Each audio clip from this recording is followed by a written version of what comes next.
नमस्ते सबैजनालाई, welcome to our channel अहिले जुस स्टेसन। चाहिँ हिजो हाम्रो एउटा फर्स्ट भिडियो रेसिपी सेयर गरेको थिएँ हजुरहरूलाई। हजुरहरूले बनाएर घर पनि ट्राई गर्न सक्नुहुन्छ र कस्तो लाग्यो हजुरहरूले हामीलाई कमेन्ट गरेर भन्न सक्नुहुन्छ। सो आज चाहिँ हामी बनाउँदैछौँ म्याङ्गो सेक है। यसको बेस चाहिँ रहन्छ होल मिल्क, जुनमा चाहिँ फ्याट निकालेको हुँदैन, होल मिल्क हुन्छ। आउनुहोस् हामीसँग के छ, हामीले के रेडी गरेको छौँ देखाउँछु तपाईँहरूलाई। सो मसँग छ कोकोनट पाउडर, मसँग अर्को छ सिनामन र हाम्रो अलैँचीको धुलो, आलमन्ड,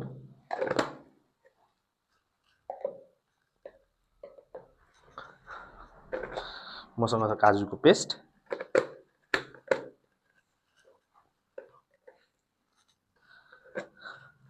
मसँग छ सुगर डस्ट या सुगर पाउडर।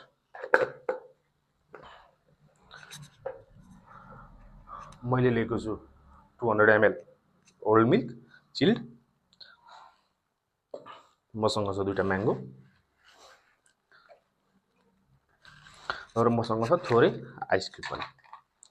सो आउनुहोस् हाम्रो रेसिपीलाई हजुरहरूले घर बनाएर ट्राई पनि गर्न सक्नुहुन्छ र कस्तो लाग्छ प्रतिक्रिया दिन नबिर्सिनु होला। भिडियो स्किप नगरिकन हेरिदिनु होला र जसलाई जुस मनपर्छ उहाँहरूलाई सेयर र ट्याग गर्न नबिर्सिनु होला। Let's go. हामी चाहिँ ग्लोभ्स चाहिँ लगाएर काम गर्छौँ। सो हाम्रो ग्लोभ्स हामीले धोएर युज गर्ने गरेका छौँ।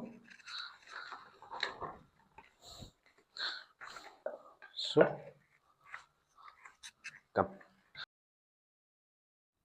मैले आँप राम्रोसँग पखालेँ, चपिङ बोर्डमा राखेँ र काट्न सुरु गरेँ। म्याङ्गो जुसको लागि हामीलाई मासुको भाग चाहिने भएको भएर मैले दुईटा साइड काटेँ र चम्चीको मद्दतले मैले बोक्रा र गुदी छुट्याएँ। आँपको सिजन भएर आँपको जुस खान तपाईँहरूले पनि घर बनाएर ट्राई गर्नुहोला। फल र बोक्रा छुट्याएर मैले एउटा भाँडामा जम्मा गरेँ, जुस जार लिएँ र त्यसमा हालेँ। त्यसमा लाग्ने मसला मैले क्रमैसँग हाल्दै गएँ। मैले मसला के हालेँ मैले भिडियोको अन्तिममा राखेको छु, हजुरहरूले भिडियो स्किप नगरिकन हेर्नुहोला। र मैले सिक्रेट मसला यसमा पनि राखेको छैन। हाम्रो 99 डेजको च्यालेन्ज छ र हाम्रो युट्युबमा 20,000 र हाम्रो फेसबुक र इन्स्टामा 50,000 फलोवर्स पुगेको दिन म हजुरहरूसँग सेयर गर्नेछु। जुस बनाउन लाग्ने सबै सामान हालेर ब्लेन्ड गर्न सुरु गरेँ।